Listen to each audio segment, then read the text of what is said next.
present his thoughts on our principal theme, Leading for Global Good. Prime Minister Narendra Modi, जोरदार स्वागत कीजिए इनका।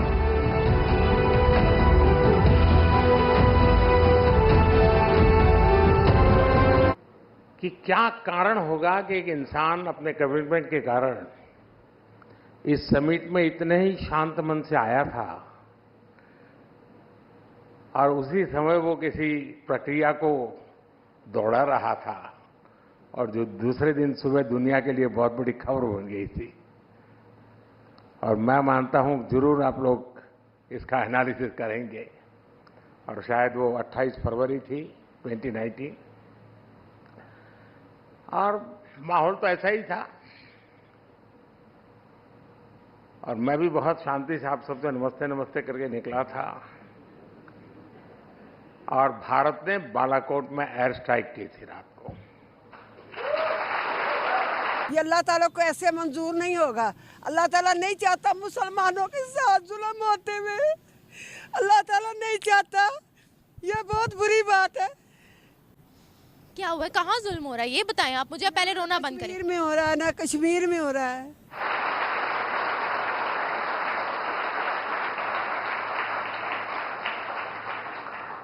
और वो एक दिन था और एक दिन आज है। और आपने देखा होगा कि आतंक के सरगना हो या विकास और शांति की चाहत रखने वाले देश हो, सबने राइजिंग भारत अनुभव किया है। ये बात हो रही है कि भारत का स्टार्टअप इकोसिस्टम इतना तगड़ा है कि आइंदा भारत की जो इकोनॉमी है वो तीसरी बड़ी इकोनॉमी हो सकती है, जस्ट बिकॉज कि इंडिया के अंदर स्टार्टअप इकोसिस्टम बड़ा तगड़ा है। जबकि पाकिस्तान के अंदर एक तो आज अमेरिकी जो असिस्टेंट सेक्रेटरी ऑफ स्टेट हैं वाशिंगटन, उन्होंने कांग्रेस में वाशिंगटन में ये कहा है कि पाकिस्तान के अंदर जो इलेक्शंस हुए हैं उसमें रेगुलरिटीज़ हैं। लेकिन उससे बड़ी परेशानी जो मुझे एज ए पाकिस्तानी है वो ये है कि जो ह्यूमन डेवलपमेंट रिपोर्ट आई है 2023-24 जो कि United Nations Development Programme UNDP जारी करती है, वो पाकिस्तान के जो लो ह्यूमन डेवलपमेंट कैटेगरी में डालती है। अब दुनिया के 192 मुल्कों के में से जो हम पहले जिसे कहते हैं ना 164 थे, अब 161 पे आ गए हैं।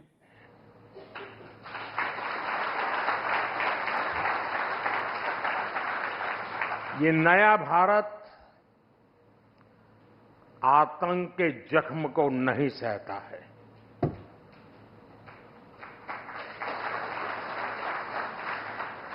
बल्कि आतंक के जख्म देने वालों को पूरी ताकत से सबक भी सिखाता है।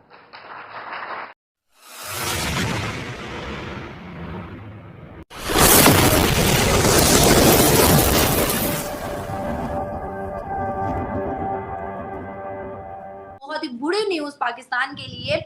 ईरान और अफगानिस्तान, इस्लाम इस्लाम, भाई भाई, मुस्लिम मुस्लिम, कल तक भाई एक मतलब कलमे की बुनियाद पर जुड़ने वाले हम मुसलमान, लेकिन आज मुसलमान को मारा है, दुश्मन बना हुआ है, देखना भी पसंद नहीं कर रहा। ईरान, अफगानिस्तान, पाकिस्तान बॉर्डर पे अटैक्स किए जा रहे हैं जिसमें हमारे काफी फौजी जो हैं वो शहीद भी हो रहे हैं। जवाब भी पाकिस्तान ने जवाब दिया और एयर स्ट्राइक की अफगानिस्तान पे, ईरान पे लास्ट हमने देखा हमला किया। तो क्या वजूहात रह रही हैं मैम आपकी नजर में कि अफगानिस्तान और ईरान पाकिस्तान के कट्टर दुश्मन बनते जा रहे हैं और मुसलमान को मारता चला जा रहा है? क्यों? ये तो बहुत पुराना है, अल कुरान से ही है। जंग बदर से लेकर के आप जितनी भी जंगे देखिएगा तो उसमें तो कोई और दूसरे को नहीं मार रहा था, मुसलमान को ही मार रहा था। और हमारे प्रॉफिट मोहम्मद के परिवार वाले ही एक दूसरे में तलवार उठा करके एक दूसरे का गला काट रहे थे। अब चाहे वो इमाम हसन हुसैन का सरतन से जुदा हो या हजरत अली का सरतन से जुदा हो या जितने भी पैगंबरों का सरतन से जुदा हुआ है, वो तो अल कुरान के हिसाब से मुसलमान ने मुसलमान को मारा है। ये तो कोई मतलब नई और शॉकिंग बात तो नहीं है अनम, बिल्कुल भी शॉकिंग बात नहीं है। देखिए पहले क्या होता था कि बोलने की इजाजत ही नहीं थी, मतलब मुसलमान कुछ भी अश्लीलता कर ले, कुछ भी गंदगी कर ले और कुछ भी मतलब वो क्रिमिनल एक्टिविटीज कर ले, जंगजू एक्टिविटीज कर ले, वो किसी को तकलीफ दे दे, किसी की 5 साल की बच्ची को वो उठा करके उसका रेप कर दे, लेकिन बोल कोई नहीं सकता है, क्योंकि इस्लाम के जो ठेकेदार बैठे हुए थे उन्होंने ये कह दिया था कि इस्लाम नकल का काम है, अकल का काम नहीं है। आप अकल लगाइएगा तो आपके ऊपर फतवा जारी हो जाएगा। पर अब जैसे जैसे जैसे भारत में शिक्षा बहुत बढ़ रही है, एडुकेशन को ज्यादा मान्यता दिया जा रहा है, तो अभी क्या 1 करोड़ से ऊपर तो एक्स मुस्लिम हो गए हैं, और आपने भी शो किया है एक्स मुस्लिम साहिल के साथ। अब क्योंकि ईरान, अफगानिस्तान और पाकिस्तान 3 कट्टर हम कलमा मुसलमान आपस में एक दूसरे का गला रेतने के लिए बिल्कुल तलवार उठा करके खड़े हुए हैं, एयर स्ट्राइक कर रहे हैं, एक दूसरे को मार रहे हैं। इससे पहले 2021 में भी आप लोगों में अफगानिस्तान और ईरान में बहुत बड़ा झमेला हुआ था। उसके बाद फिर ये मंडे के दिन भी समझ में आया कि जो एयर स्ट्राइक हुआ है उसमें भी 8 जो सिविलियंस है वो अफगानिस्तान के मारे गए हैं।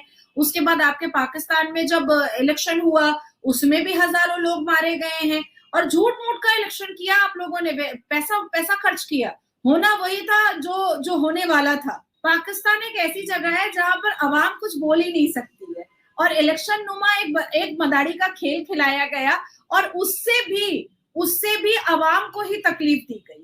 तो मैंने जब कहा था, आपको याद होगा कि जब पाकिस्तान की सरकार अफगानियों को निकाल करके, धक्के मार करके, उसको बेइज्जत करके निकाल रही थी, उसका घर बार लूट करके निकाल रही थी, तब मैंने एक सेंटेंस आपके साथ कहा था कि तेरा मेरा रिश्ता क्या ला इलाहा चला गया गटर में। जो वहां पे हालत है और कुछ भी नहीं है। As far as China is concerned, China को एक कंसर्न है पाकिस्तान के अंदर, क्योंकि उसके 40-50 बिलियन डॉलर लगे हुए हैं इन्वेस्टमेंट का वापस आना। As far as China is concerned, China को एक कंसर्न है पाकिस्तान के अंदर, क्योंकि उसके 40-50 बिलियन डॉलर लगे हुए हैं इन्वेस्टमेंट का वापस आना नामुमकिन है, इंटरेस्ट भी वापस नहीं आ रहा। उसके अपने नागरिक वहां पर चाइना के जो काम कर रहे हैं, दे आर नॉट सेफ। उन्हें प्रेसिडेंशियल लेवल की सिक्योरिटी दी गई है, मतलब कि जो चपरासी था, एक छोटा सा वर्कर है जो चाइना में रहता है, उसे प्रेसिडेंशियल लेवल की तो सिक्योरिटी मिली हुई है, उसके बाद भी कोई ना कोई आके उन्हें ठोक देता है। तो चाइना की सिर्फ एक ही दिक्कत है, मेरे लोग सेफ नहीं है, मेरा प्रिंसिपल तो आ नहीं रहा, इंटरेस्ट भी आ नहीं रहा, वो कैसे आएगा? ऊपर से टीटीपी और ऐसे मौलानाओं की धमकियां।